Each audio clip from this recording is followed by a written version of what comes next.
Meneri alhamdulillah rabbil alamin meneri mulki yaumati ya kena betua ya kena citainu iki misratal mistaqimi siratal ladina an'amta alaihim ghairil maghdubi alaihim.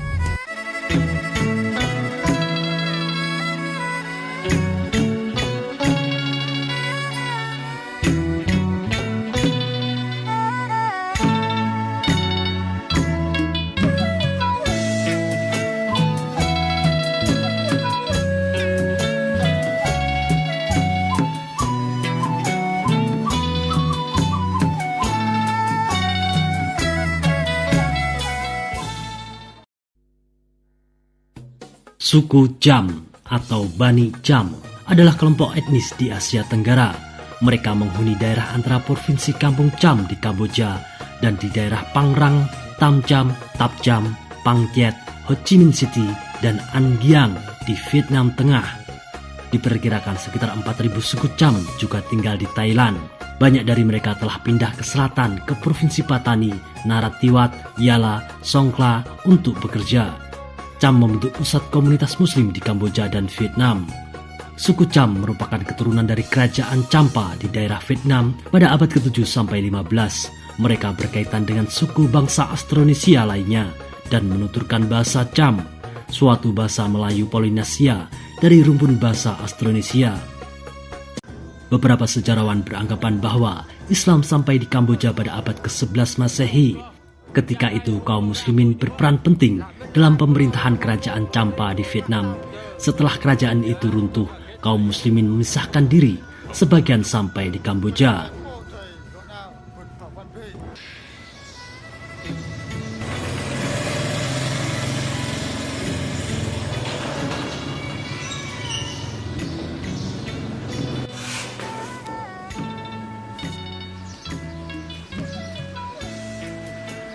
Muslim Cham yakin garis keturunan mereka terhubung hingga ayah mertua Rasulullah, Jassi bin Ri'ab, yang merupakan ayah dari Zainab, salah satu istri Rasulullah. Hal itu dikaitkan dengan arus kedatangan para sahabat di Indochina pada tahun 617 sampai 618 dari Abyssinia melalui jalur darat. Kehidupan kelompok Bani Cham lekat dengan budaya lokal dalam ritual beragamanya. Tradisi yang dianut mereka adalah tradisi campuran Islam dengan tradisi asli Cham, yaitu Hindu, peninggalan nenek moyang mereka. Disebutkan dalam riset Batrung dengan judul Bani Islam Cham in Vietnam, terbitan 2008. Pada bulan suci Ramadan, komunitas Muslim Cham tidak menjalankan puasa Ramadan. Lebih tepatnya, mereka tidak mengenal Ramadan, tetapi Ramuan yang berlangsung bersamaan dengan Ramadan. Di Indonesia, bulan Ramadan juga dikenal dengan sebutan bulan puasa. Sebaliknya, puasa Ramadan hanya diwakili oleh imam atau orang yang dituakan dalam keluarga. Mereka menilai Ramadan menjadi bulan pelatihan bagi pemuka agama baru, persiapan kematian, dan pencucian jiwa. Mereka mengetahui kapan bulan puasa dimulai dan berakhir. Secara umum, bulan Ramadan dinilai sebagai bulan yang sangat penting. Masyarakat Cham selalu menghentikan seluruh aktivitasnya di siang hari, dan pengikut Bani Cham kembali dalam kehidupan biasa ketika matahari tenggelam. Selama bulan ini, pemuka agama yang masih muda datang ke masjid untuk mengikuti berbagai kegiatan. Keluarga mereka mengantarkan 2 baki sedekah makanan, 1 hidangan lengkap dibagi nasi beserta lauknya, 1 baki lainnya berisi kue dan buah-buahan. Keluarga mereka menyerahkan makanan dan buah untuknya. Pada pagi dan sore hari di bulan Ramadan, pada tanggal 15 bulan Khomariyah, pengikut Bani Cham harus membawanya ke masjid. Mereka meyakini bahwa pengorbanan itu untuk menunjukkan keikhlasan mereka kepada Allah. Masjid selama bulan Ramadan menjadi pusat aktivitas keagamaan, terutama di malam hari. Para acar atau pemuka agama yang baru akan melaksanakan pola makan vegetarian, tidak makan daging, dan melakukan seluruh aktivitas mereka di dalam masjid selama bulan Ramadan.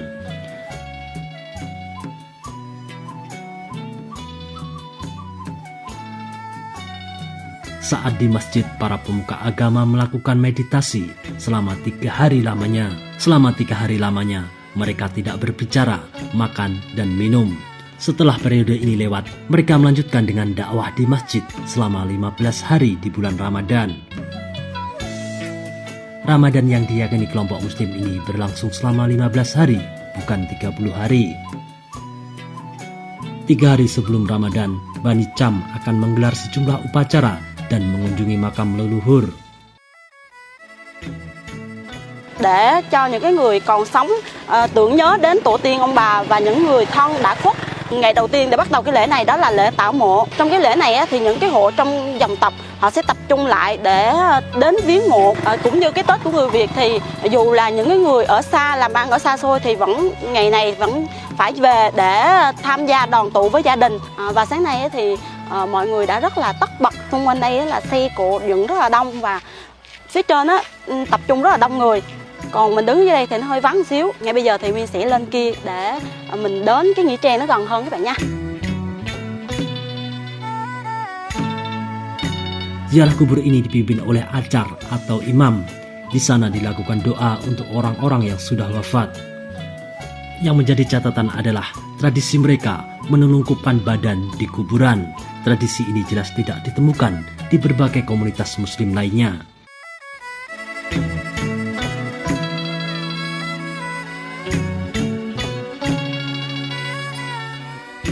Tradisi ziarah kubur sebelum memasuki Ramadan merupakan tradisi kaum muslimin di Asia Tenggara atau masyarakat Melayu pada umumnya. Ziarah kubur juga dilakukan setelah puasa Ramadan. Bani Cham di Vietnam juga tidak melangsungkan ibadah sholat 5 waktu seperti muslim pada umumnya. Mereka hanya mendirikan salat Jumat dan memandang kewajiban sholat bisa diwakilkan melalui perwakilan yang disebut acar atau pengurus masjid muda. Nantinya acar ini menitipkan salat dari keluarganya agar kehidupan di dunia dan di akhirat berlangsung baik.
Yang kan mutu wai yang kan jangan ilo intani swiratan uinta ki boswiran talabi dalam kalahim hai ini mamudi alaihim walau wali amin.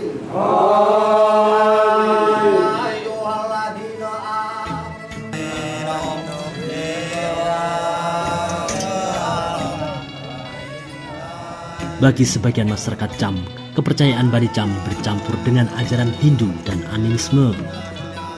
Mereka melakukan sedekah kepada dewa bumi ketika panen. Mereka meminta hujan dengan berdoa kepada Allah di bukit-bukit batu di sekitar Nih Tuan.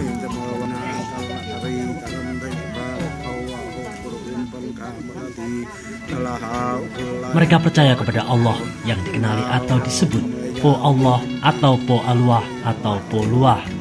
Mereka percaya kepada Muhammad sebagai Nabi, dikenali dengan Po Muhammad, Po Nabi, atau Po Bi.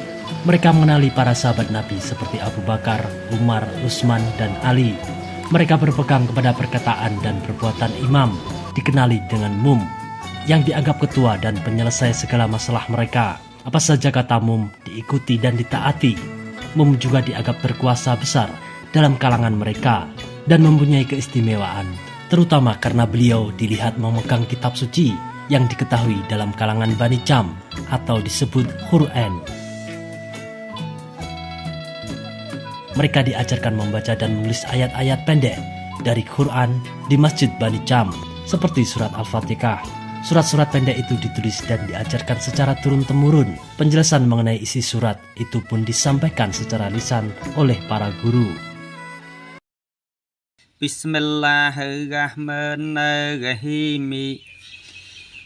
Liu pa tha sa chim ha ha tel tel ga chui sin sawin sot vet ta wa in kin pho kau. Al-Quran yang dibaca oleh Bani Cham juga berbeda dengan Al-Quran sebenarnya.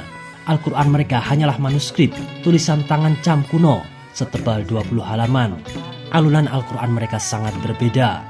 Kajian lapangan yang dilakukan di lokasi tersebut bahwa kitab yang dikatakan Quran itu sebenarnya bukanlah kitab Al-Quran ataupun seperti Al-Quran yang lazim ditemui di mana-mana. Kemungkinan ini adalah berisi surah-surah yang hanya diajarkan ketika Darul Islam pertama datang pada Bani Cham. Cara sholat Bani Cham yang hampir sama dengan muslim lainnya. Surat Al-Fatihah yang mereka baca sama, walaupun juga dengan dialek yang sedikit berbeda.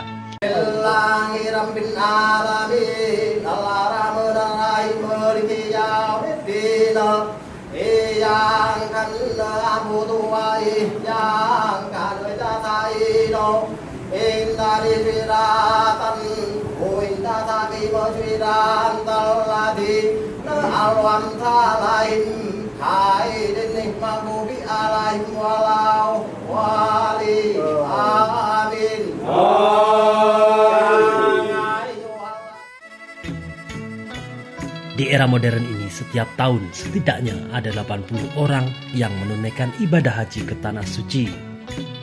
Lantas apa penyebab ajaran Islam Muslim Cham berbeda dengan Islam pada umumnya? Penyebab berbedanya ajaran Muslim Cham dalam Recent The Cham Muslim of Vietnam oleh Jai Willoughby terbitan tahun 1999 disebutkan bahwa berbedanya ajaran Islam Muslim Cham dengan Islam pada umumnya ialah proses islamisasi yang tidak tuntas. Ketika proses islamisasi di kalangan aristokrasi kerajaan Champa tiba-tiba terjadi pertempuran. Pertempuran inilah yang menyebabkan proses penyebaran dakwah Islam di kalangan masyarakat Champa terputus. Karenanya ajaran Islam Muslim Bani Cham yang sampai kepada penduduk menjadi tidak utuh. Putusnya ajaran makin memburuk usai Champa terisolasi politik yang menyebabkan mereka tertinggal oleh proses dan perkembangan islamisasi di Melayu, khususnya mereka yang tinggal di wilayah Pangrang dan Pangri. Proses yang terputus itulah menyebabkan lahirnya Muslim Bani Cham. Walaupun mereka dipandang tak utuh dalam menjalankan syariat Islam, namun mereka tetap adalah umat Nabi Muhammad dan mempercayai akan adanya Tuhan yang Esa dan Nabi Muhammad adalah utusan. Di era modern ini sudah banyak ulama-ulama dari Asia Tenggara maupun Timur Tengah, Indonesia, Malaysia, Arab Saudi datang ke Bani Cham untuk melanjutkan dakwah-dakwah Islam yang sempat terputus. Dan sebagian besar anak-anak muda Cham menjadi santri di pondok pesantren Nusantara maupun di Malaysia dan di Arab. Pengaruh Champa terhadap Islam di Nusantara. Kerajaan Champa yang dulunya bercorak Hindu-Buddha berubah menjadi Islam setelah dipimpin oleh Raja Cheng Bonga yang memerintah sejak 1360 sampai 1390. Raja Cheng Bonga disebut-sebut sebagai Raja Champa pertama yang beragama Islam. Raja Cheng Bonga diislamkan oleh Habib Sayyid Hussein Jumadil Kubro yang berasal dari Timur Tengah. Sejumlah wali songo yang merupakan penyebar Islam di Jawa adalah keturunan kerajaan Champa. Putra Jumadil Kubro yang bernama Ibrahim Zainuddin Al-Akbar As-Samarakondi atau Ibrahim Asmoro menikah dengan Chandrawulan, putri dari Raja Champa, dan lahirlah Sunan Ampel di Champa. Nah, dugaannya para sejarawan, saya termasuk yakin yang versi ini kan. Nah, keyakinannya banyak kiai itu Sunan Ampel itu lahirnya di Cempa. Jadi dibawa ke Tuban itu sudah ada. Sama beberapa ibu putri Cempa. Karena Tuban itu pelabuhan, kan dulu kan nggak ada akses kecuali apa? Pelabuhan. Maka turun di Tuban, ya di desanya bapak saya. Makanya keluarga besar saya itu dulu ya masih keren lah secara silsilah. Nah, maksudnya intisab ya, entah intisab gen maupun intisab nopo belajar. Intisab kan ada dua, ada gen, ada apa? Belajar. Nah, sama intisab nasab maupun intisab sabab. Ini penting saya utarakan. Nah, karena bapaknya Ibrahim Asmorokondi itu wali itu kan ya orang alim. Makanya dia ke Mojokerto. Karena tradisinya wali itu ngikuti Nabi. Syaratnya Nabi dakwah itu di pusat kota. Zaman itu pusat kota Nusantara kan Mojokerto. Karena di situ ada apa? Majapahit. Jadi secara logika masuk akal kalau Mbah Jumadil Kubro itu makamnya di Mojokerto karena untuk mencari pusat kota.